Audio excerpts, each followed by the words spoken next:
Nyagasani turakwiyeretse tukweretse kino gikorwa tugiye gukora uyu munsi tukweretse umukozi wawe ugiye kuduha inyigisho. Nyagasani kandi nkweretse bino bikorwa kino ni igikorwa cya mbere dutangiye dukoresheje ubuhanga bw'ubungubu bwa telefone. Turagusaba ngo ubuhe umugisha zino nyigisho kandi zizabashe gufasha abantu benshi, na kino gikorwa twatangiye nacyo kitugirira akamaro. N'uyu mukozi Nyagasani watuzaniye, hari abantu benshi yabashije guhindura muri kino gice kino gihugu. Turakweretse ngo bino bikorwa dutangije bidufashe mu buzima bwacu bwa buri munsi, n'abandi bayibona rwose nabo babyitabire. Tubisabye bwa Yesu Kristo umwami wacu, amen. Bavandimwe nkunda, Yesu Kristo akuzwe. Hashize igihe kitari gito numva mbakumbuye, nifuza kongera kubabona ngo mbaramutse. Kuva nava iwanyu ntabwo nahwemye kubazirikana mu isengesho ryanjye rya buri munsi, kugira ngo ubutumwa dusangiye ndetse n'umuhamagaro wo kwitagatifuza murusheho kubigiramo ishyaka, kandi mubigiremo n'ubutwari, kuko ukwemera nk'uko abakurambere bacu benshi bagiye babibona, kandi nk'uko abahanga ba Kiliziya babitubwira, niko kuzarokora isi. Hari byinshi bikorwa n'abantu mu ikoranabuhanga ndetse no mu bindi bijyanye no kwita ku magara ya muntu, ariko nk'uko tugenda tubibona ntabwo ariko bigeza muntu ku munezero urambye. Niho umuntu yakesha amahoro arambye, niho umuntu yakura igisubizo gituma ashira umuze mu mutima we, akumva umutima uri mu gitereko. Niho umuntu yakura ibyishimo birambye, utwo ariye tukamunyura, utwo atunze akadusingiriza Imana. Nta handi rero ni mu Mana. Niyemeje rero mbikuye ku mutima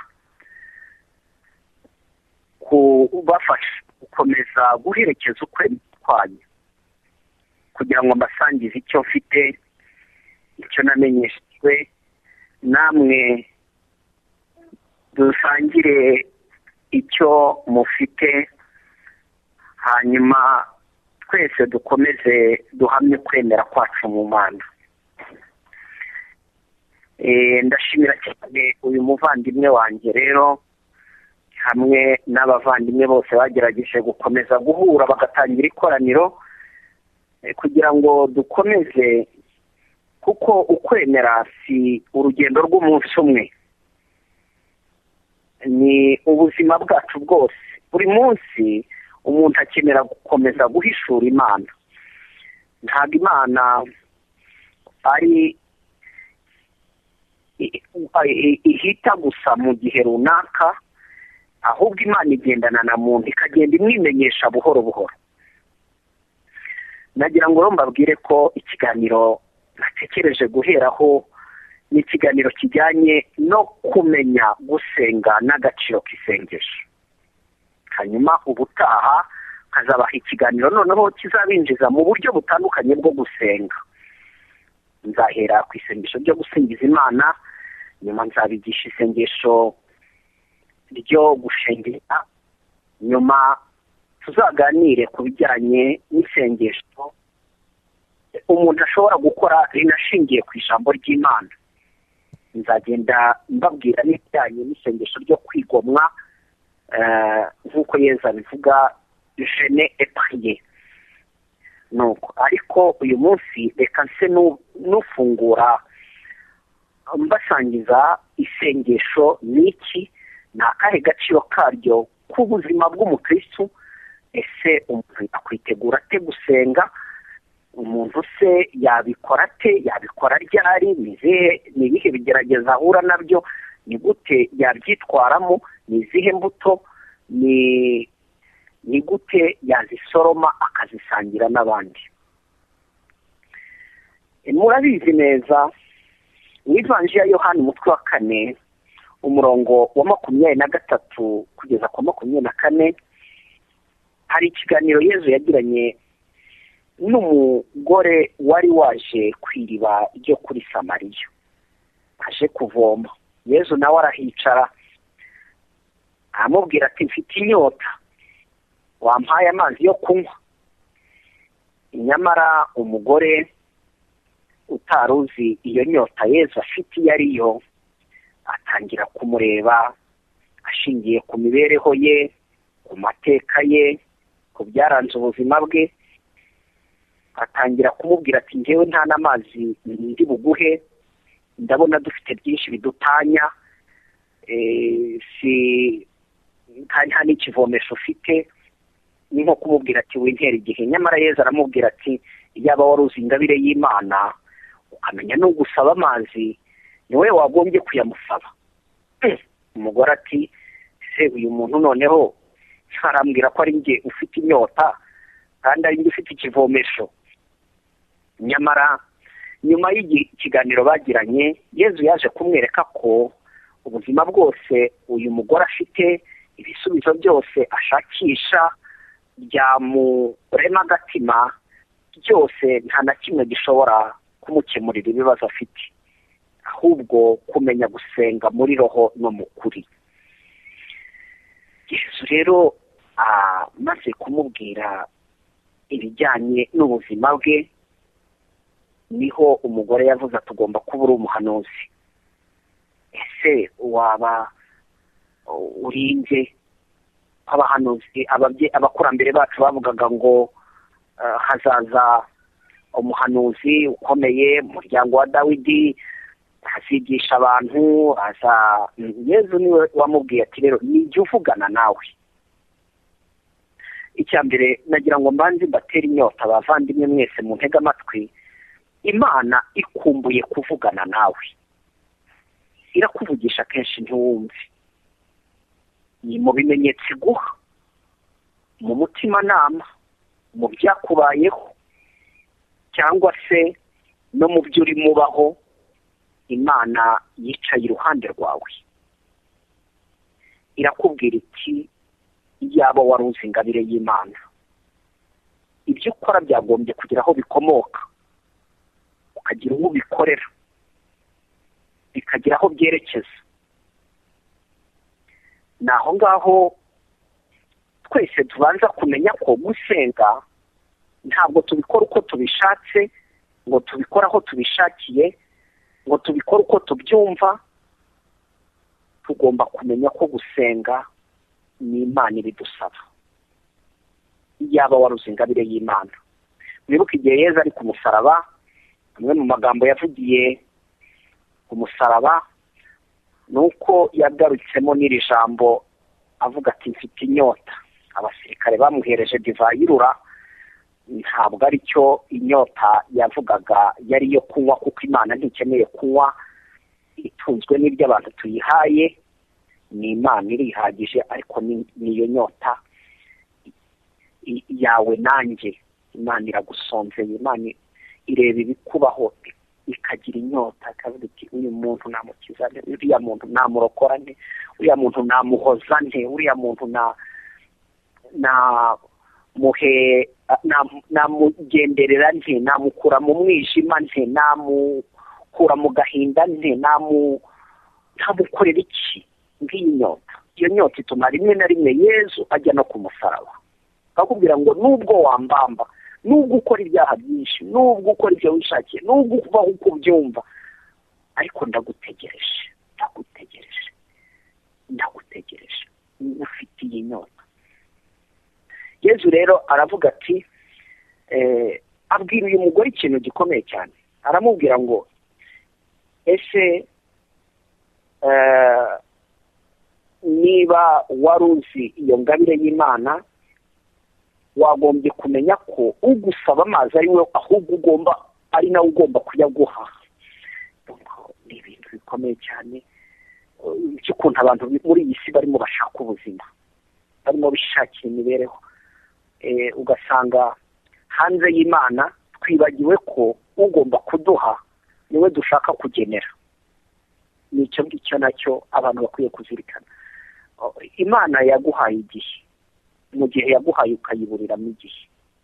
Ndabigereranya n'umuntu waza akagutura, kera abantu bagisura abantu, akakutura amarwa meza aryoshye, yafashe igihe cyo kuyenga akayazana, ayikoreye akayagutura, warangiza ukamubwira uti wamara gusomaho ukumva biryoshye, ugahita umusezerera uti taha. Nuko nguko ntunamusogongeshe. Nuko nguko usanga abantu dusigaye tubana n'Imana. Imana iraguha igihe uguhaye, ukabyuka ugakora gahunda zawe, ugatekereza ibyo ushaka, ugasura abantu ushaka, ugapanga gahunda zawe, ugakora imishinga yawe, ariko ugasanga Imana yarakubuze. Ariyo yaguhaye icyo gihe, ariyo yaguhaye uwo mwuka wo guhumeka, ariyo yaguhaye ako kazi, ariyo yaguhaye ubwo buzima bw'uwo munsi, ariyo yaguhaye iryo funguro. Ntushobore no kwibuka ngo uwampaye arimo aranambwira ati nibura nsogongeza mu byo naguhaye, ukamubwira ngo ntacyo mfite cyo kuguha. Imana tuyibuka kubera ko kenshi twagize ibibazo, twahuye n'ibigeragezo, twaburaniwe, twashobewe, twakoze ibyo twashakaga. Nagira ngo mubanze muhindure iyo myumvire n'iyo mitekerereze. Il faut prendre Dieu au sérieux. Mwikinisha Imana. Imana ntidukinisha iyo turema. Imana ntidufata uko ishaka, iratwubaha cyane, turi abana bayikunda. Natwe ntitugomba gukinisha Imana. Ntabwo tugomba gushaka kuyifashisha nk'ikiremwa ari twe dushaka gusa naho tuyibwiriza, tuyikoresha. Imana niyo igomba kuduha mu byo yaduhaye, tukanamenya ko tubibanamo nayo. Isengesho rero tugomba kurikora muri roho no mu kuri. Gusenga ni ubuzima bw'umukristo. Iyo niyo ngingo ya mbere nari nsa n'ubabwira intangiriro, ariko reka ninjire mu ngingo remezo zigize iki kiganiro nifuza kubaha. Gusenga ni iki? Gusenga ni ubuzima bw'umukristo. Iyo ugiye kuganira n'umuntu, uhitamo uburyo bwiza burema umushyikirano wanyu, ndetse ugasanga no muri ubwo buryo wowe wahisemo urashaka ko habaho n'ibintu bituma uwo mushyikirano uza kubanogera. Mutagatifu Tereza umwana Yezu agira ati, ku bwanjye mbona gusenga ari umushyikirano uguhuza n'Imana, ariko mbere na mbere ukaba ari umushyikirano w'urukundo.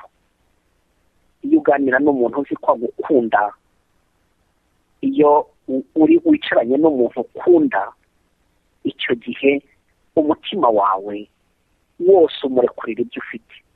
Mu ndirimbo ihebuje mu mutwe wa mbere murongo wa 7 haravuga ngo uw'umutima wanjye ukunda, ndashaka uw'umutima wanjye ukunda ari hehe? Ari hehe? Naraye mushaka, naraye ndotaguzwa, naraye mwifuza. Hari ikintu rero cyitwa icyifuzo mbere yo kugira ngo umuntu yinjire mu gusenga abanza kugira. Abantu indirimbo turirimba ivuga ngo ndashaka kwiturira mu rukundo rwawe, Nyagasani Yezu ndagukunda, ibyari nsaza ngo twibanire mukunzi wanjye. Ndashaka kwitura mu rukundo rwawe, ndabishaka. Icyifuzo, isengesho ritangirwa grande njira, ndifuza, ndashaka.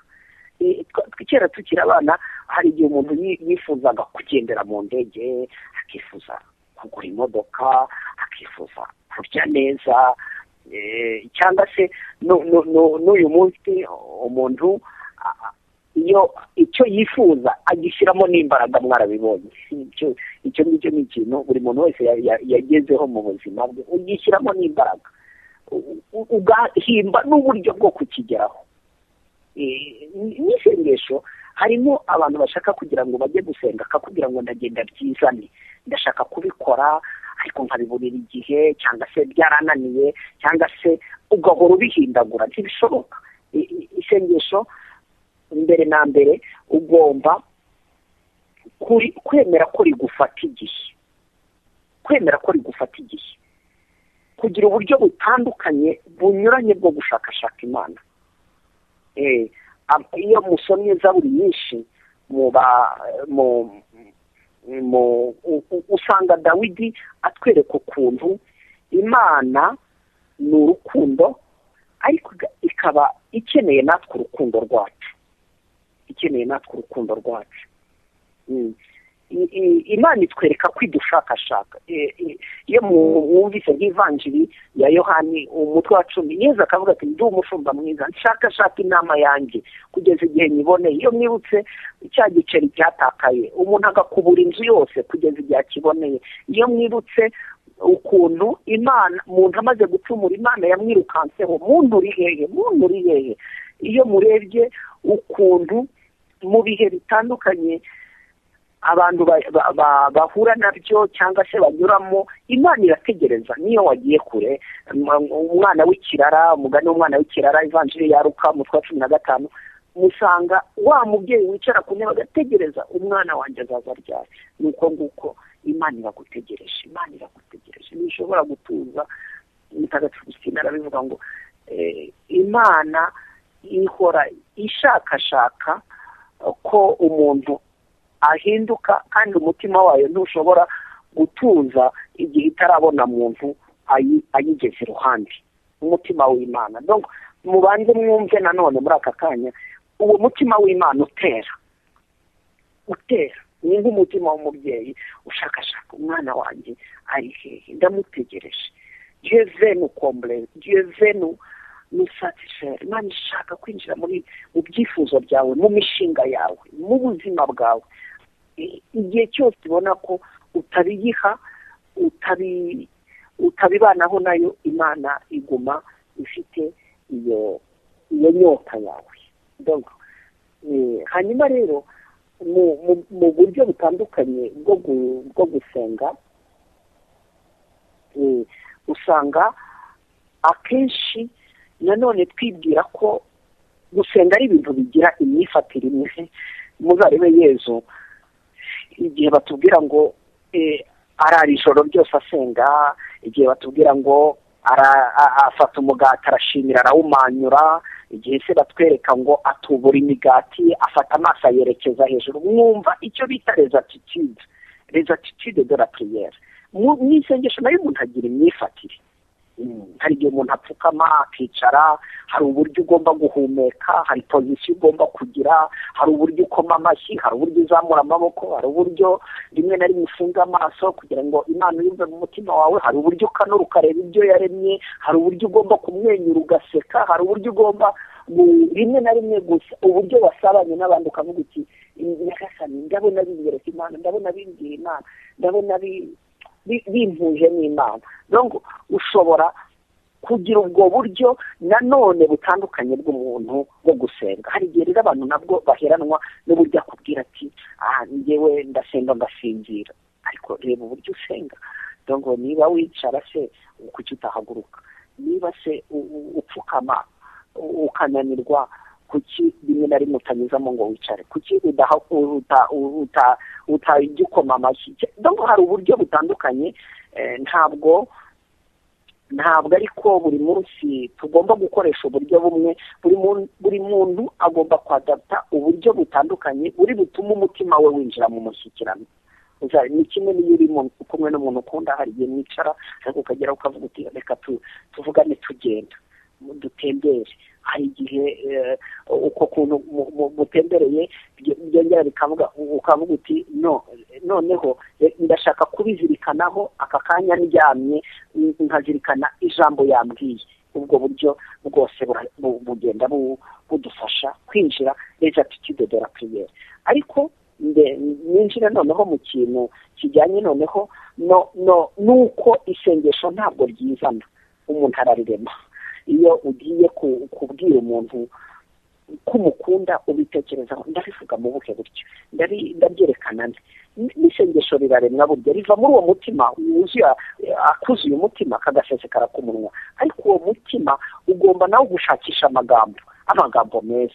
uri mwiza Nyagasani, Nyagasani ntawe muhwanye, oui Seigneur tu es beau, oui tu es merveilleux, à toi puissance et gloire, à toi la louange. donc utwo tugambo tugenda tuza mu mutima wawe, ubwira Imana yawe, ubwira uwo ukunda, ubwira umutima wawe urangamiye kwa muri ndiye cyangwa ati Nyagasani niwe roho yanjye irangamiye, ndakwiringiye sinzakorwe n'ikimwa, ni wowe roho yanjye irangamiye. no kuvuga ko uko kurangamira njya mbibona nk'inaha y'abantu uriye n'abantu baje mu gukora ingendo zo kureba ubwiza bw'ahantu cyangwa ubwiza bw'ibintu, abakerarugendo. hari igihe usanga ari marira areba kubera ko arimo yitegereza ikintu, kubera ko arimo yakira ubwiza bwacyo mu mutima we, cyangwa se kwa kundi abantu bareba ibintu by'abanyabugeni. ni uko nguko usanga ntabwo gusa gusenga bijyana n'amagambo gusa, ariko ugomba no kwemera ugatwarwa n'iryo jambo uribwiye n'uwo urivugiye naho uriganisha, ugatwarwa ukareka ko nawe bigukora ku mutima nubwo ari wowe ubivuze. hari kenshi njya mfata umwanya wo kuvuga nk'ijambo Yesu, uko nsubiramo nkagenda numva mu mutima wanjye ukuntu rinzanamo ububasha, rinzanamo imbaraga, rinzanamo amahoro, rinzanamo ukwizera, rintera ibyishimo. ubwo buryo butandukanye. donc ntabwo gusenga ari ibintu bigomba kuza kugira imyifatire imwe, ahubwo ni ubwo buryo butandukanye umuntu agomba kumenya kwitoza no kuvugisha Imana, ariko atari kuyivugisha muri ya masengesho twatojwe ngo subiramo, ahubwo uburyo umutima wawe urema bwo kwinjira mu mushyikirano n'Imana. gusenga rero ni iki? mbere na mbere iyo twinjiye muri icyo twibwira ngo gusenga ndashaka kubikora nte, icya mbere ni ugukurikiza urugero rwa Yesu. banza witegereza Yesu ko yasengaga. mu Ivanjili y'Amata y'umutwe wa 4:10 haravuga ngo Yesu igihe Shitani yamugeragezaga imubwira ngo pfuka mu ndamye, Yesu yarabwiye ngo uzaramye Nyagasani Imana yawe. gusenga ni ukuramya Imana. ni ukuvuga ngo bya bindi byinshi dupfukamira cyangwa se dukora, ntabwo ari ko tutagomba kubikora, ariko byiba ari byo biguherana. uzaramye Nyagasani Imana yawe no mu gikorwa, niba irangamira n'Imana mu bwenge yaguhaye, mu mbaraga yaguhaye zo kugikora. mwibuke mu Ivanjili ya Luka umutwe wa 10:42 igihe Yesu yasuraga Mariya na Marita, yabwiye ijambo rikomeye, aramubwira ati Marita we warihibikanywa n'ibintu byinshi, ariko bifite aho bizarangirira, bifite aho bigarukira. ariko Mariya we yahisemo umugabane mwiza, yahisemo kunyicara iruhande, yahisemo kuntega amatwi, yahisemo kunsiganuza. donc icyo kintu gusenga no guhitamo umugabane mwiza. mu buzima rero bwa Yesu hano ku isi, uko yakuraga, uko yabagaho mu kazi, uko yitwaraga muri sosiyete, murabizi ko yakoraga imirimo yamuteza imbere, agateganyiriza ejo hazaza, yatangaga umusoro wa Kayizari, Imana mu bw'Imana, Kayizari mu muhibye. mu buzima bwe yari afite uko yubahiriza amategeko y'Imana, akajya mu rusengero ku isabato, akagira igihe cyo guhagarika ibintu, akajya nawe mu rusengero, akamenya ko nubwo ubuzima bwe mu kazi harimo n'igihe cyo guhagarika, akavuga uti ngiye. ariko yagiraga n'isengesho rya buri munsi. hari n'igihe tubona ko yiyakaga abigishwa be bakaza kumubura, bakaza kumubona ndetse rimwe na rimwe agenda hejuru y'amazi aje abasanga bakavuga bati turashize, wasanga ari baringa, akavuga ati nimuhumure ninde, batazi igihe yagendeye. Ntabwo isengesho ko buri gihe uribonera akanya, hari igihe urwana n'ibintu ugomba kwiyaka.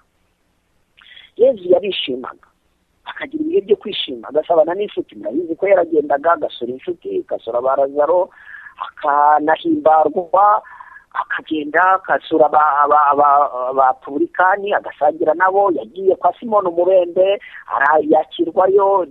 Yezu nawe yari afite imivi sosiyale. Ariko ibyo byose tubona uko yabibagaho, hari ukuntu ubuzima bwe busanzwe yabubuzwaga n'isengesho. Yari n'umuntu usanzwe ukomereka, yararakoraga akanatongana. Murabizi ibyo yakoze, igihe yinjiraga mu isengero agasanga abantu bacururizamo akabusohoramo, yashengukaga umutima akagira intimba akarira. Mwibuke ibyabaye ari kwa Lazaro. Yari umuntu ugira impuhwe, akita no ku kababaro k'abandi. Mwibuke igihe cyose bamuzaniye nka muntu bashaka kwicisha amabuye, akareba agasanga, akagira impuhwe. Yari umuntu wegeraga abantu akanababaza nawe, akagishanya inama nabo. Ese abantu bavuga ko ndinde, ese mwebwe ibi murabyumva gute? Muzarebe imigani myinshi ya Yezu mu ivanjiri ikwereka ko yari afite n'ivi publique. Bamwica ndashaka kubereka ko isengesho naryo rikomoka mu buzima busanzwe umuntu abaho. Hari abantu bakubwira ngo bagiye bavuga ngo ese buriya ngo kereka ngo rega ngo kereka ugiye kwiha Imana ngo niho wajya ubona umwanya uhagije wo gusenga, cyangwa se akakubwira ati kereka abantu batagira akazi, batagira cyangwa se badafite susi nyinshi. Ariko se oya, ndashaka kubereka ko ibyo byose mbibabwiye kugira ngo mubone ko gusenga no gukurikira urugero rwa Yezu, kuko Yezu ibyo tubaho byose nawe yahuye nabyo mu mibereho ye, nemwe no mu nzira y'umusaraba. Nimurebe ko yanahetse umusaraba akawubana, akawuheka intera 14 zose, agwa abyuka, yongera agwa abyuka, yongera agwa abyuka, akomereka, agira ati abana n'ikibazo. Ibyo bitwereka ukuntu umuntu ashobora no gusenga abana n'ikibazo kidahinduka, abana ububabare budahinduka, abana ikigeragezo kidahinduka, abana ikintu atarabonera igisubizo. Nta abantu bashaka gusenga kugira ngo ndashaka gusubizwa, ngo nzaza gusenga nzajya gusubizwa, ndashaka gusenga ngo nerekwe, ndashaka gusenga ngo mpite. Ibyo ni nko kuragusa, ibyo ni nka magie. La prière c'est la vie, la prière c'est la vie, c'est la façon de mener la vie au quotidien avec Dieu. Ni uburyo umuntu abana n'Imana mu buzima bwose abayeho, mu byo ahuye nabyo, ariko akubwira ati ibi ngibi Imana ari Imana iri kumwe nanjye, kuko ni naryo zina rya Yezu, Imana turi kumwe, Dieu Emmanuel. Muri make rero ubuzima tubaho hano ku isi mu byumve ni ubuzima bugizwe n'intambara zitandukanye, ariko Imana ikaba yaraje gusangira natwe ubwo buzima. Icyo nacyo ni ikindi kintu abantu bagomba kumva mu bijyanye n'isengesho. Igihe abantu bari mu buzima bagomba kumenya ko ubuzima bafite barimo babusangira n'Imana. Ntabwo ari ubuzima bw'umwihariko, kuko usanga umuntu yifungira nakakubwira ati bimbayeho noneho menya nta wundi muntu biriho, kubera iki byangendekeye gutya. Tugomba kumenya ko muri ubwo buryo ibyo uri mubaho ni naho Imana ishaka kwigaragariza. Ikindi rero ni uko umuntu ntabwo asenga kugira ngo ibintu bigende neza gusa. Nacyo tubona ko Yezu yashoboraga no gusenga arira, akanarira. Tubona urugero, tubona igihe Yezu aririra Yerusalemu, Yesu yarasenze agira hano Yerusalemu. Nikambe nashatse kugufata nk'uko inkoko ibundikira utwana twayo. Yezu yasenze anababaye, akareba ukuntu abafarisayi badahinduka, akareba ukuntu abigisha amategeko bananiwe kumwakira. Yezu bikamubabaza, ariko ntibyamubuzaga gukomeza urugendo rwe rwo gusenga. Yezu yanasenze abana n'abanzi. Twibaze ko n'uburyo Yezu yitwaye mu bibazo by'ubuzima bwe bwa buri munsi. Ntabwo hari igihe abantu bakubwira ngo nasenga ari uko ibintu bihindutse, nasenga ari uko ibintu bigenze neza. Oya, ntabwo ugomba gusenga ari uko ibintu bigenze neza, ahubwo ugomba gusenga kugira ngo bigende neza, kugira ngo ibintu bizahinduke, kugira ngo ibintu bigire uburyo buboneye. Naho ngaho hari igihe usanga amateka yacu ahagararira ku byabaye, kubera iki ibintu byambayeho, kubera iki biriya byagenze kuriya, wivuga ngo kubera iki byarabaye uko nguko, ariko ahubwo reba uburyo wowe uri kumwe n'Imana uyu munsi ibyo bintu bitazongera kubaho. Niki wakora kugira ngo ibyo bintu bitazongera kubaho? Niki wakora kugira ngo niba wahuye n'akarengane, niki wakora kugira ngo ukaba warumvise ububabare bwako abandi batazahura n'akababaro? Icyo gihe nta handi ukura izo mbaraga mu isengesho. Ikindi kintu, Yezu yirindaga isengesho ry'akamenyero ngo atekereze ko ibintu byizana. Hari abantu rero akubwira ngo ninumva byanjemo nzasenga, cyangwa se yajya gusenga akakubwira ngo uyu munsi rero ngo numvise nta kigenda, wose nk'ubushize. Oya, nanone ibyo ngibyo kuri Yezu, kuri we nta marangamutima ashakisha, bya bintu dukunda kuvuga ngo ndaryohewe, nari natwawe, numvaga nishimye. Ibyo ni ibimenyetso bishobora kuza rimwe na rimwe, Imana ishobora kubiguha, ariko hari n'igihe ushobora gusenga n'iyo wavuga ngo ndumva nta kigenda, ndumva ndemerewe, iri sengesho nta kintu numvisemo. Donc ndashaka kuvuga les sensations ou les sentiments qui accompagnent la prière. Gusenga rero c'est une décision, ni icyemezo, ntabwo ari ibyiyumvo. Ikindi ni uko twemera ko isengesho rivuna, ni igikorwa, icyo nakwita ndetse n'iza activité n'izindi zose. Twavuga ko nk'uko umuntu usanzwe iyo yakoze nabi atategereza umusaruro, ni nako umuntu usenga nabi atazategereza ko azakura mu busabane bwe n'Imana. Ni nako umuntu udafata isengesho ngo rikurikirane buri munsi atategereza ko azamenya uburyo icyo Imana imushakaho. Ibyo ngibyo rwose bizaba biri kure. Ni uko nguko rero imbaraga ushyira mu isengesho, ni izo mbaraga uzatuma usarura n'umusaruro ufatika wawe n'Imana mu isengesho. Isengesho rero ni icyemezo, bikaba ariko n'igikorwa gisaba ubwitange no kwitsinda bikomeye. Hari igihe abantu bamwe bakubwira ati nzajya mu misa, akagira ngo misa ibyo ngibyo ni ubwoko twita amasengesho rusange. Ikoraniro ni ubwoko twita nabwo amasengesho rusange, ariko rero kwemera. Ariko isengesho nyaryo ni isengesho icyo twita prière personnelle. Uburyo cyangwa se abandi bavuga ngo ni oraison. Iryo sengesho usanga abakristo benshi bataramenya kwikora. Nagiye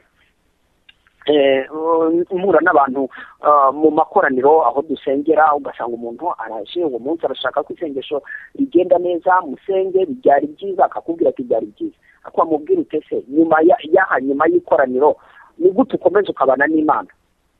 Akakubwira ati iyo ndi kumwe n'abandi sava, ariko ugasanga isengesho ryahagarariye. Ntabwo ari byo. Tugomba guha agaciro gakomeye isengesho.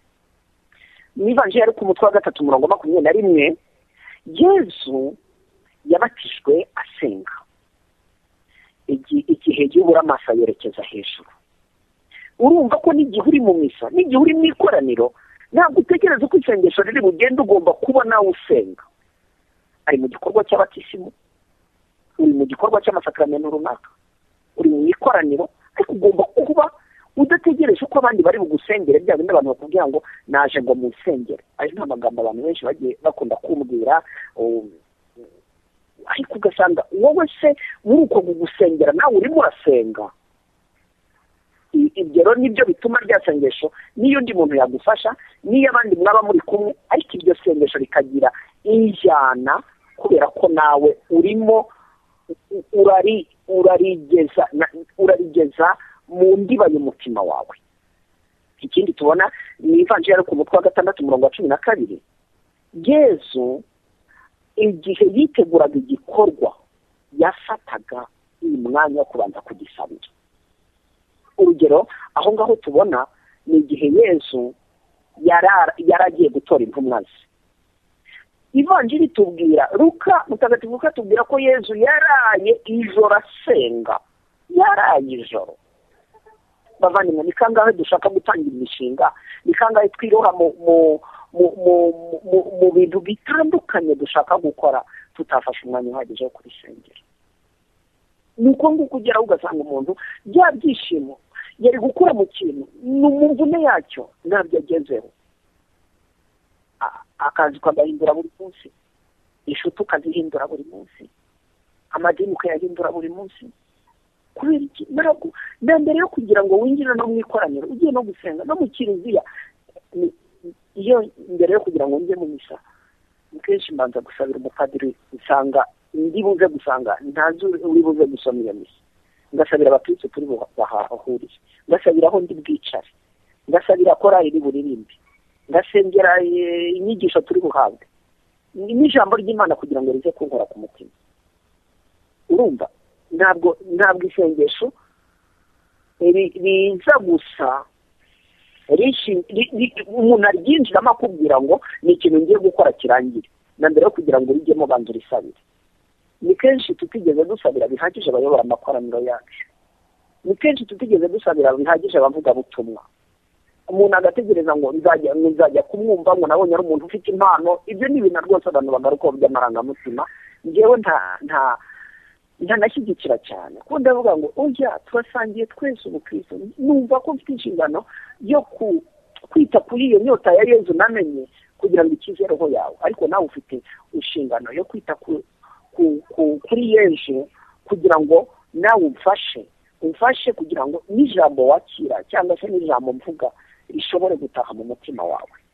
Naho ngaho rero rimwe na rimwe n'abantu hari n'igihe abantu baza akakubwira ngo usenge, akagira ngo isengesho ryarangiye, ariko nyuma yaho bikamera nka yaho mbi yanavuye mu muntu, nyuma ikaza kugaruka kuko wowe ntabwo wakomeje rya sengesho, ntabwo wakomeje ngo ugume mu nema y'Imana, ntabwo wakomeje ngo ugire ngo uhame mu kwemera. Noneho ugasanga ibintu biracikiye. Yezu rero turamubona afata ijoro ryose akarara asenga kugira ngo igikorwa agiye gukora kizabe igikorwa cy'imbuto, kizabe igikorwa kitazagira aho gihagararira. Ubu ngubu abantu umuntu arakubwira ati nahuye n'umuntu turakundana, none tuzajya gusezerana, ariko byakuraje ijoro warayisenga uramusabira, ntabwo umuzi, ntabwo uzi ibikiri mu mutima we, ntabwo uzi ibyo muzahura nabyo, ntabwo uzi ibihe biri imbere. Ngiye gusaba akazi runaka na depoje dosi, ariko se warayisenga? Ese wafashe igihe gihagije cyo kubisabira? Ese uzi muri ako kazi ibyo wahuriramo nabyo? Ese uzi ibigutegereje? N'ibindi mu buzima. Ikindi tubona ni ivanjiri ya Luka nanone mu 9:18. Yezu yagiraga n'umwanya wo kwitekerezaho, akarero ndaje kugatekereza numva mpamvu kwitushe byakunze ku mutima. Yezu ati abantu bavuga ko ndindi, si ubundindi. Icyo ni ikibazo kenshi abantu dutinya, kwindindi. Abantu bavuga ko ndindi. Ntabwo turi ahantu mu bihe tutagira n'umuntu tubaza. Burya bitagira inama abakristo kugira ngo tujye tunagira umwanya uhoze n'inshuti zawe utari kumwe mbona ndindi. Mu buzima bwanyu mubona ndinde? Ese koko ndi umukristo? Ese koko imbere y'Imana ubona ko ndinde? Erega tugomba no kubaza Imana, ese koko ndi uwawe? Ese koko ndi uwa Kristo? Imana koko imbona mubaye? Cyangwa hari umunsi muzabibona ko hari abantu Yezu yabwiraga mu ivanjiri ye ati nimumve imbere mwankoze sinigeze mbamenye, bati twarakoze ibitangaza byinshi mu izina ryawe, twaribukanye roho mu izina ryawe, twaragize dutya, sinigeze mbamenye. Reka ni ibintu bikomeye, n'ibindi bikomeye bavandi bikwiye kudutera ubwoba. Yezu rero yaranasengaga yibaza kuri identite ye. Yezu tubona ko ntabwo yasengaga no mu kigero gusa. Reka mbereke ko Yezu yari afite n'ibihe bikomeye yanyuragamo akagira n'ubwoba. Ni ivanjiri ya Matayo 26 umurongo 36 kugeza ku 44 murimo murabona Yezu igihe yasengaga muri Getsemane. Arasenga habiri ibyuya by'amaraso, aranashidikanya, dawe ugize iyi nkongoro ko wanterera nyuri hehe? Ibyo bintu by'uko umupira ashobora no guhagarara akakubwira ati aho kugira ngo wirukangire mu kabari, aho kugira ngo wiruke ujya muri buwate, aho kugira ngo wiruke. Hari ibintu byinshi ushaka kuvuga ngo reka mpunge intambara ndimo ndwana, kandi ahubwo aho wari kuyirwanira, aho wari gukomora intwaro zo kuyitsinda, ariko wahunze. aho ngaho nagira ngo mbabwire ko Yesu yarasengaga, yari afite ubwoba, yarakeneye abantu bamuba hafi. aha ngaha rero ni hahandi hari n'abakristo batangira gusenga yatangira kugira intambara niyo Yesu yagize agahita ava nko mu ikoraniro. Nabonye abantu batankunda, nabonye abantu batanyitaba, nabonye abantu batamfasha, nabonye nta kigera, nabonye bitamfa. Ese n'icyo ukora wowe ubwo? Ese wowe wajyanywe no gukunda abandi? Ese wajyanywe no gufasha abandi? Ese n'icyo ukora? N'icyo wowe ukora?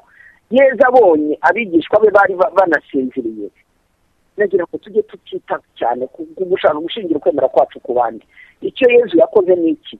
Ntabwo yageze arababwira tumva nta kundi, ubu ngubu urugamba ni urwanyu. Ariko Yesu ryatereranye iryo koraniro, n'igihe azajya ku musaraba cyangwa akazuka azagaruka kubareba. Ntabwo aricyo cyatumye akubwira ngo reka mpave, reka ngende. Icyo ngicyo igisigaye kikwereka ukuntu abantu bahindagurika kenshi igihe ibintu bikomeye. Ni ukubera ko ntabwo isengesho rigihamye ngo tubyumva kimwe, tuvuga rumwe, ngo arananiza kuri ibi n'ibi, ngo reka tuvangure, reka tubireke, reka oya. Nshuti z'Imana, musenge. Yesu azabigaruka ati mube maso kandi musenge kugira ngo mutagwa mu gishuko. Ikindi rero nagira ngo mbabwire ko Yesu yabihaga igihe, isengesho Yesu yarihaga igihe. Iki ngiki ni nacyo kindi kintu mbabwiye, ntabwo abikora kubera ko abiboneye akanya, arabishyira mu gihe n'izindi gahunda. Icyo ngicyo abakristo ntabwo twagiye tukimenya. Ubwo nk'uko upanga iki cyumweru nzakora iki, hanaha nzabigenda ndi fata n'ibyihuse guti harimo igihe cy'Imana. Ese Imana yari yari inshuti yawe ku buryo upanga uti iyi weekend nzayisura, ngo witare urujya ahantu umare nka weekend yose usenga? Icyo ngicyo barabyumva. Niba tutaragera aho ngaho, ni ukuvuga ngo turacyari abana b'ibitambambuga batunzwe na bibero. Ikindi, isengesho rigira akamaro ni iryo wahaye umwanya. Niba igihe kigeze hagarika usenge. Njya mfata urugero rwiza mbona ku bayisilamu, abavandimwe banjye. Hari igihe muba muri kumwe mu ndege, ukajya kubona ukabona arahagurutse atangiye gupfukama. Hari igihe muhurira ahantu muri mu biro mwese mutegereje randevu, yaba ari isaha yo gusenga, ukabona ashashe umukeka. Mutese yewe mukristo se bite byanjye? Yego nibyo koko, hari igihe tugomba kumenya ko hari igihe umuntu ashobora kuvuga amasengesho, ariko kuvuga amasengesho kenshi si nako gusenga. Ariko nagira ngo mbereke ko igihe nacyo ari ngombwa. Ikindi nagira ngo mbereke ko icyo gihe cyo guha Imana si igihe upfushije ubusa. Igihe abantu bakubwira ngo ariko ubwo ko kugiye gusenga, ubwo urashaka kwiha Imana, urashaka kuba padiri, urashaka dore twafashe imyumvire itandukanye. Oya, hagarika, fata umwanya usenge. Icyo gihe Imana izakikwitura, kizakugarukira mu bundi buryo. Nongere rero mbereke ko dusenga kubera iki? Kugira ngo tubabarirwe ibyaha. Ivanjiri yari ku mutwe wa 18 umurongo wa 13 kugeza kwa 14. Gusenga byirukana shitani. Ni ivanjiri yamari ku mutwe wa 9 umurongo wa 29. Yesu arasenga. Shitani, umuntu usenga ni nk'inko niri ku ziko, burya ntitonda bigirwa n'ishishi. Isengesho rikumira ibishuko. Gisati musenga kugira ngo mutagwa mu gishuko. Roho irashyanuka ariko umubiri ukagira intege nkeya. Muri mari ku mutwe wa 14 umurongo wa 38. Gusenga kandi bikiza roho z'abandi. Ni kangahe turavuga tuti uriya muntu afite ibibazo, uriya muntu arantera ibibazo, fata igihe umusenge, umushyira imbere y'Imana, azahinduka. Mu Banyaroma mu mutwe wa 15 umurongo wa 30. Dusenga kandi biduha kwakira roho mutagatifu, kumva ibishya. Mu byakozwe n'intumwa umutwe wa 2 umurongo wa 42. Intumwa zagumye hamwe ziragenda zirasenga. Abantu bashaka guhora bashaka ibintu impamvu turabona ko mu isi harimo ibintu byaduka buri munsi bishya yewe tuharanira natwe no kubigeraho ariko nagira ngo mbabwire ko burya ntabwo biryoshye nk'igihe umuntu yumva mu mutima we havutse bishya. Abantu rero bakunda gusenga bahorana udushya nabo bivugurura muri roho mutagatifu, agahora ahanga, agahora akubwira ijambo ukaryumva ukundi utari wararyumvise, agahora ahimba ngo naho ngaho hanavuguka n'ingabire za roho mutagatifu. Gusenga kandi bituma umuntu yita ku bibazo by'abandi. Niyi mu Kamisiri umutwe wa 3 umurongo wa 7 kugeza kwa 10, Imana igira iti amagorwa y'umuryango wanjye narayumvise. Kubera iki tutumva abandi, tutabona ibibazo by'abandi, twihugiraho gusa. Nivangiye ari ku mutwe wa 18 umurongo wa 7, Yesu ati Imana siyo yarangarana intore yayo yitakambira amanywa n'ijoro. Isengesho kandi izagufasha gutsinda imico mibi. Niva mu Banyagalati umutwe wa 5 umurongo wa 19 uzabona ko iryo sengesho ryari n'iryo roho mutagatifu ko tumwuzura nikasa n'ugenda yunyuguza nako akundi suka amazi mu kintu cyari cyuzuye imyanda warangiza ukamena ukongera kuzira amandi niko kigenda gicya. Gusenga n'umubano tugirana na data. Nivangiye ku mutwe wa 5 umurongo wa 15 kugeza kwa 16. Dawe byose yuko bigena. Icyo gituma mu isengesho Yesu icy'ingenzi si ugushyira ibyifuzo by'imbere ahubwo icyifuzo cya data icyo ushaka n'igikorwe nk'uko tubivuga muri dawe mu ijuru. Abantu rero bagomba kureka rya sengesho ryo kuvuga ngo ngiye kwisengera, ngiye gusabira ibibazo byanjye, ngiye kubwira Imana ibyanjye, ahubwo kugenda kugira ngo ugushaka kw'Imana kuba ariko gukorwa. Ikindi kintu nakongera kuri ibi ngibi, Yesu yirindaga uburondogozi mu isengesho. Azi neza ko uwo yibwira munsi amukunda mwitayeho n'umubyeyi we azi icyo akeneye na mbere yo kukimusaba. Mpamvu nawe tubwira ati igihe musenga ntimufashikiranye amagambo n'abatazi Imana, bibwira ko amagambo menshi ari yatuma bumvwa neza. Hari igihe rero abantu bashobora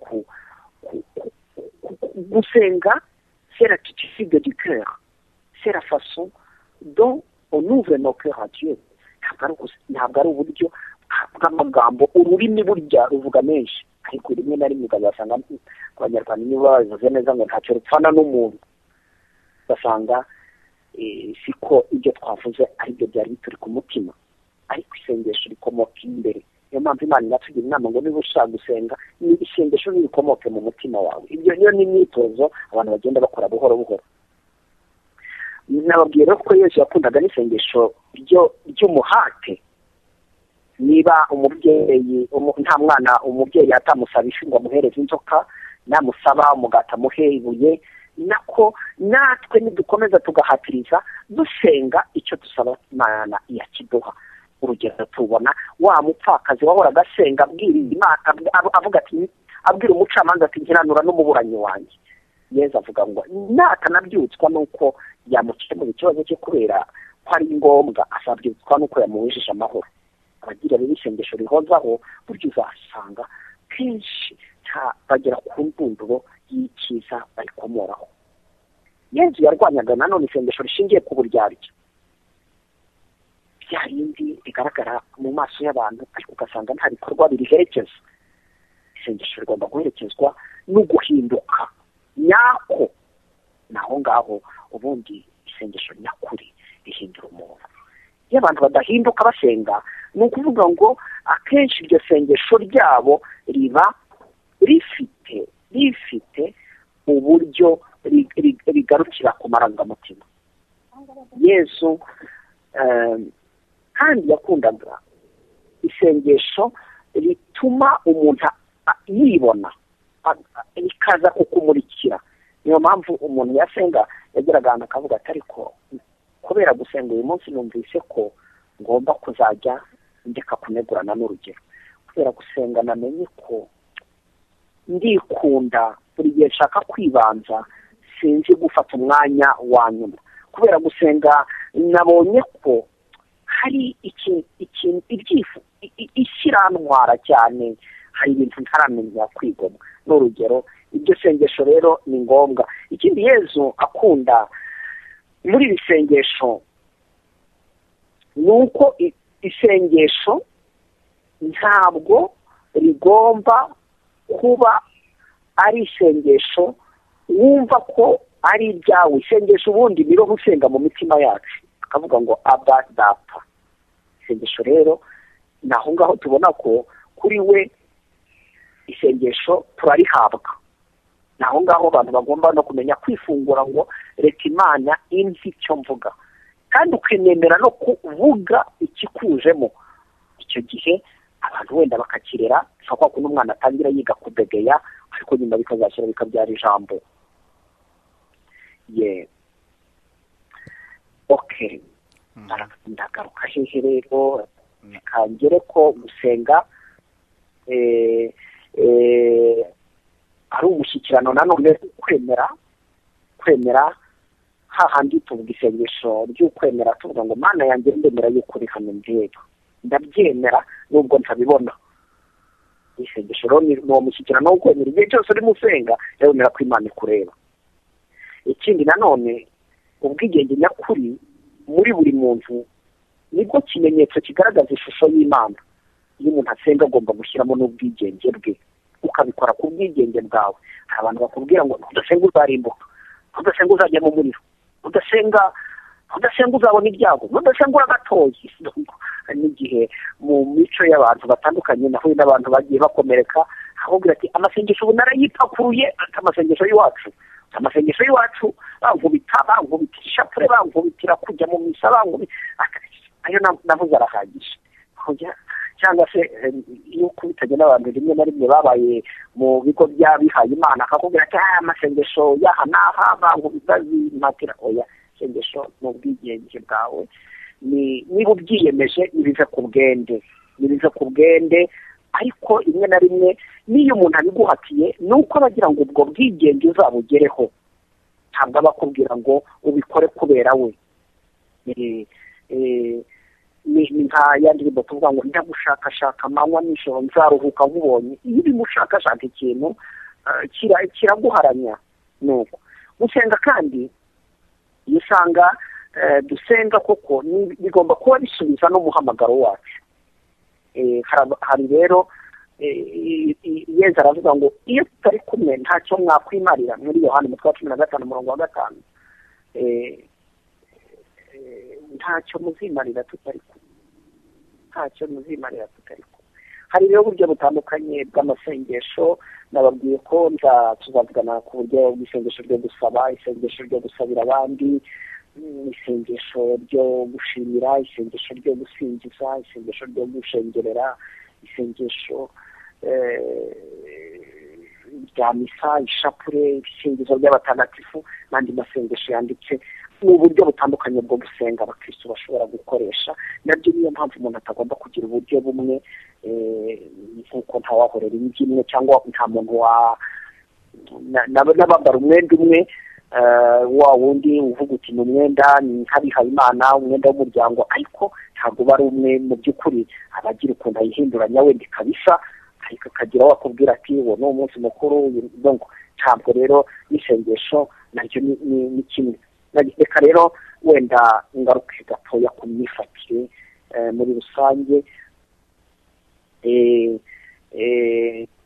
Wenda imyifatire y'umubiri burya kujyana n'imyifatire nabikomojeho, ariko ntabwo umuntu yitwara uko abonye.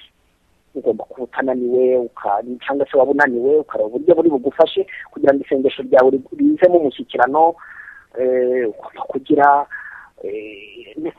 nabyo. Hari n'igihe abantu ashobora kujya gusenga ariko ugasanga nabyo ni uburyo yitwaye, uburyo yifashe ntabwo bigufashe gushyikirana. Ntabwo ari ntushobora gusenga n'urugero ugenda urangaguswe, ugasanga urimo urareba hejuru hasi. Ni uburenganzira bwawe, ariko rero ntabwo biri butume ushika kurangara hari umuntu wanditsaga ati iyo ngiye gusenga ndabanza ahubwo nkarangara nkabitangiriraho ariko nkavuga ngo icyo gikanyiko kivuyeho nabonye aho uko hameze nabonye uko hateye birarangiye ngiye kwinjira mu isengesho. hari abandi bakubwira ati none se iyo ugiye gusenga ukumva ufite umwuma, ukumva ufite ibitekerezo byinshi, ukumva ufite ibishuko, ukumva hari undi muvandimwe uvuga ngo iyo ugiye nko gusenga ugatangira ukibuka ibintu wari waribagiwe, akavuga ati hari igihe wenda iryo sengesho ribikwibukije kugira ngo bishyire. Ugomba kwirinda ko ibyo bintu biguherana, ariko ugomba no kutavuga ngo ntacyo wenda bivuze. Ntabwo ari akazi ko kugira ngo ugire icyo ubikoraho ubitekerejeho, ariko uhise ubyereka Imana uti Nyagasani nabyo ndabigusingirije, nabyo ndabigutuye, hanyuma wenda ukaza kubigarukaho igihe isengesho wari humbuje bari ibintu ugomba kugira icyo ukoraho. Donc ni iki rero uba wifuza muri iryo sengesho? Ndashaka kugukunda Nyagasani, ndi kumwe nawe. Ntabwo ari uburyo bwo kugaruka ku bihe byawe cyangwa kwigarukaho. Ikindi nanone hari igihe abantu atangira gusenga akakubwira ati ibishuko bihita biza byiruka. Nibyo koko shitani irwanya isengesho, niyo mpamvu umuntu ashobora kujya gusenga ugahita ubona impamvu zikubuza. Umuntu aragutelefonnye, araguhamagaye, urananiwe, utereka ndyame nzasenga ejo, uragize. Hari ibintu byinshi cyane. Nibyo simvuze ko umuntu atagomba no kurangiza inshingano ze. Hari igihe koko izo zigomba kuba ari impamvu z'ingenzi, nk'uko ivanjiri bitubwira. Wa mugani w'umusamaritani w'impuhwe, umuntu abantu benshi bamunyuzeho bavuga tugiye gusenga amasaha yagiye, ariko haza kunyura uvuga ati n'iki gikorwa ngiye gukora nacyo zigize isengesho. Ariko si ukuvuga ko ibikorwa nabyo bitatugeza ku isengesho, ariko nabyo si aho bigomba kugarukira. Nawe yaragiye agira abandi amushinga, arangije arakomeza agenda akora isengesho rye. Ni ukuvuga rero ko hari iyo myiteguro nayo ijyana n'intambara tugira, ariko igihe zije ugomba kwirinda ko biguherana. Ugomba kandi no gushaka uko ubikumira, ukavuga uti nanze ko nitandukanya n'Imana. Hanyuma ugomba kugira ukwicisha bugufi. Ntabwo koko twese abantu tuzi gusenga kimwe, ntituri no ku ntera imwe. Hari igihe abantu bashaka kuba ari abatangizi, agahita ashaka nko kugera ku ntera, sinavuga ngo kimwe nk'umwana ugiye muri kwiga mu kiburamwaka, agahita ashaka guhita amenya kwandika ibihekane. Ntibishoboka. Utangira uca umurongo. Nawe niba utangiye gusenga mu mashuri yigisha abantu gusenga, harimo gutangira gufasha abantu bijyanye n'urugero rwabo. Nagira ngo rero ndangize mvuga ko hari byinshi umuntu yavuga ku ingingo, ariko imbuto z'isengesho, gusengesha bituma uhibuka ukamenya Imana. Nyuma y'iyo vanjiri ya Mariko umutwe wa 15, muhinduke mwemera Imana, mwemera ivanjiri. Ikindi bituma wumva ubwami bw'ijuru, kumva uri ku isi ariko ubereye ku ijuru. Hari ibyishimo burya umuntu agira iyo ari ku isi nk'urimo ataha, nk'umugenzi, kurenza uri ku isi nk'urimo abona ko ubuzima bwe ariho bugarukira. Bikagora rero kumenya Imana. Hari ibintu rero Pawulo mu Banyafilipi umutwe wa 3:7 kugeza kwa 8 ati ibyo byose byameshaga agaciro, nagiye bimwe na bimwe mbigira igihombo mbigereranyije n'ikiza gisumba byose, aricyo kumenya umwami wanjye Yesu Kristo. Kumenya Imana hari ukuntu bituri ibindi. Ikindi cya kabiri, indi mbuto ya kabiri, guhangana n'ikibi kintuyemo nkagikika. Nayo ni imbuto. Usanga abantu bashobora kugenda bamenya kwitsinda, nibura n'icyo utarahinduka ukagenda uvuga utari ikintu kizi ko ari kibi, kiriya mfite urumuri rwacyo, kiriya ndimo ndarwana nacyo. Donc ikindi, kwigiramo amahoro ya Kristo. Burya hari igihe Yesu yatubwiye ngo mbasigiye amahoro, mbahaye amahoro yanjye, sinyabahaye nk'uko isi yatanga, ntimukuke umutima, ntimugire ubwoba. Ariko usanga ayo mahoro hari igihe tutayigiramo, hari igihe tuyashaka tukayabura kandi twarayahawe. Gusenga rero niyo naho ngaho ni nkaho Yesu yatubwiraga ati nimusenge. Nibyo. Hanyuma ngaruke ku yindi mbuto wenda, ikindi kintu isengesho ritumaramo burya n'ubwoba bw'urupfu. Akenshi dutinya urupfu, umwaka byaramwe twese igihe Yezu avuze ati tuzamuke tujye i Yerusalemu, ko na Petero yamubwiye ati reka ibyo bintu uvuze ntibikabe, kuzababara kuzagira gute. Hari ukuntu rero usanga abantu bashaka gukora ubuzima bwose akavuga ngo sinzababare, sinzakene, sinzarware, muzarebe kenshi hari ukuntu burya umuntu abaho mu nzozi, ukabaho mu bitekerezo uvuga ngo ningera aha n'aha, ningera kuri iki bizaba bikemutse, bizabira. Ubwo tugize ikibazo cy'umurongo wa telefone, ni ahangaha inyigisho yacu irangiriye, ariko nyine mbere yo kuyisoza nkanjye wari uyoboye kino kiganiro, twavanamo amwe mu magambo umuvugabutumwa Gérard yagarutseho. Inyigisho y'uyu munsi kwari ukutwigisha gusenga, harimo ko ari kwerekana yuko gusenga ni ukuramya Imana, kandi yagarutse avuga yuko gusenga ntago ari amarangamutima, hahandi ugenda ukavuga uti uyu munsi byari bishimishije cyangwa byari bibishye. Arongera kandi akavuga ko gusenga ntago ari uguta umwanya wawe, kandi ko gusenga ni ubwigenge bwawe. Isengesho nyaryo ni iryawe ku giti cyawe. Nubwo bwose kujya mu materaniro, mu nsengero ari byiza, ariko nyine isengesho ryiza cyane ni irije ku giti cyawe. Arongera kandi akavuga yuko ntago ugomba kurindira yuko abandi bagusengera, ugomba nawe kumenya kwisengera. Gusenga ni kuri roho kandi bikaba no ku mubiri. Turashimira rero umuvugabutumwa Gérard Ruvunabagabo, twari turi kumwe nawe kuri telefone. Ubwo rero turabifuriza kugira ibihe byiza kandi munogerwa na zino nyigisho.